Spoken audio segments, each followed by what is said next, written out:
I'm going to steer you towards is the teaching of the Buddha, which happened before Buddhism was invented. Buddhism was invented hundreds of years after the Buddha died.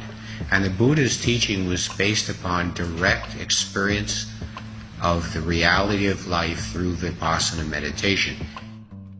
He wanted people not to have an idea or a philosophy, but to meditate, gain an experience, and from their experience, live a good life. Vipassana is a tool for seeing realistically and living well. It's inward, interior, self-observation on a naturally occurring, ordinary object called sensations. To observe them neutrally, without commenting on them, without reacting to the sensations of your body. Vipassana meditation means systematic, continuous, thorough observation.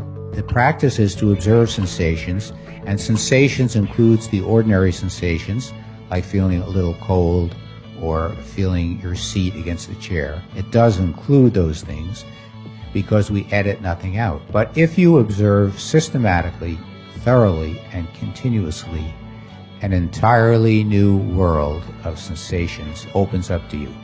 As you practice Vipassana over time, there's a whole realm of sensations in your body that you've never been previously aware of.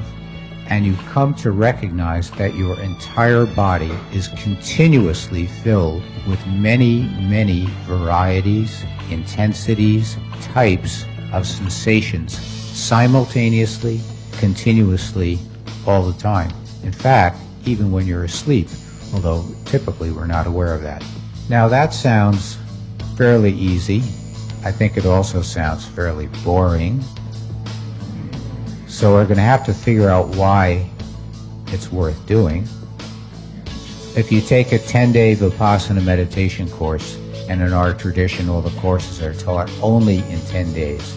If you sit down and try to meditate, the very first thing that happens, you'll meditate for somewhere between 1 and 10 seconds, and then you'll just start daydreaming. And the reason is our minds are trained to look out into the world. We're constantly dealing, coping, strategizing, planning. We are very successful monkeys. We know how to make the world work for us. So when you sit down and close your eyes to meditate, this strategizing monkey, who you have been for your whole life, just starts strategizing. And he or she, the monkey in your mind, starts thinking of all the things that you want to do, should do, are planning to do, that will feel good. And you will also start thinking about all the things that you don't want to happen, that you better head off, that you better prevent. Craving, I want this, I have to plan to get this. And aversion, oh my God, that better not happen, I better do this to prevent it. Strategizing and planning is a good thing to do. But meditating is something different. And when you start to meditate, you're stuck with your strategizing and planning mind. That's why we teach meditation in 10 days. It takes a while.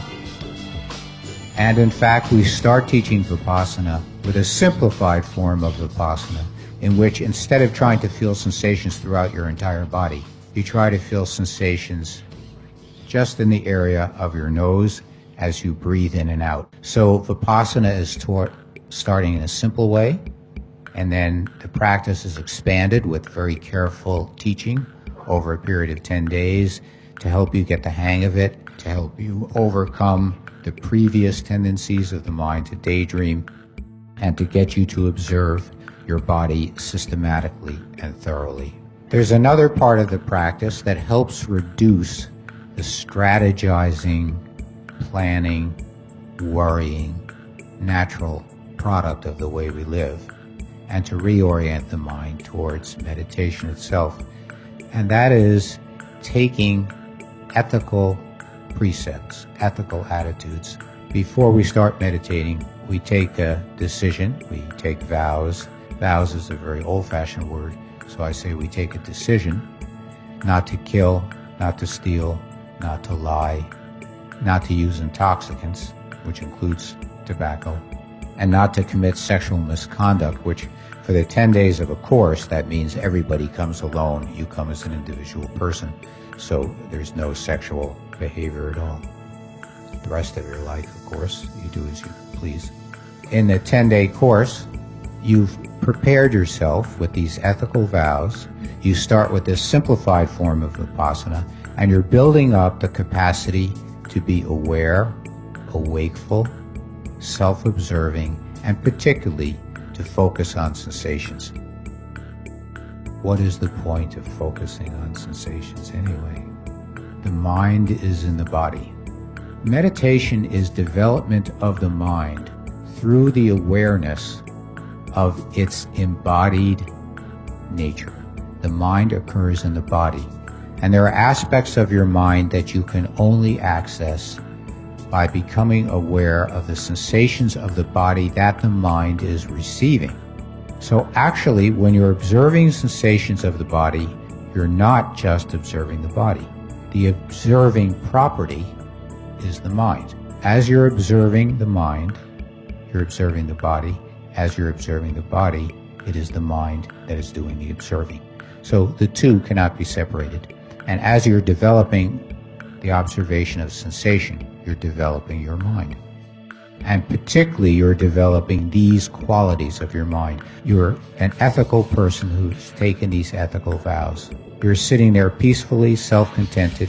You're making an attempt to be awake and alert, not to daydream. It's true you will daydream, but you're making an effort to not daydream. And you're making an effort to have a neutral, non-judgmental, non-editorial, non-sensorial mind.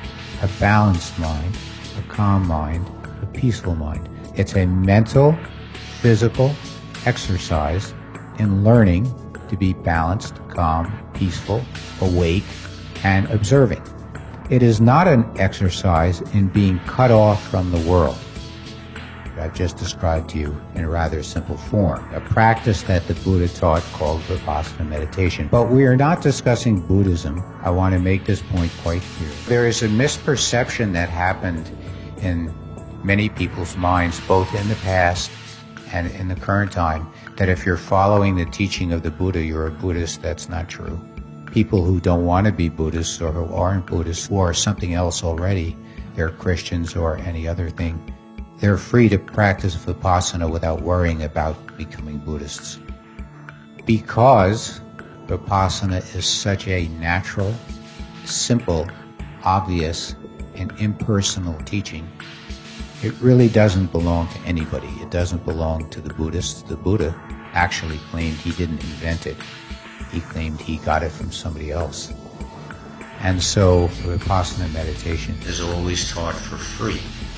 It's free in the way that breathing is free. Trees give us oxygen, and trees don't charge us. If we think of the Buddha as something that the universe manifests, the universe has a voice and speaks and explains what the universe is about, well, that's not going to be taught for a fee. So Vipassana is always taught for free. I learned Vipassana from a teacher named Mr. Goenka. At that time, he was teaching only in India. Since that time, he started teaching throughout the world, and he's asked others to teach on his behalf.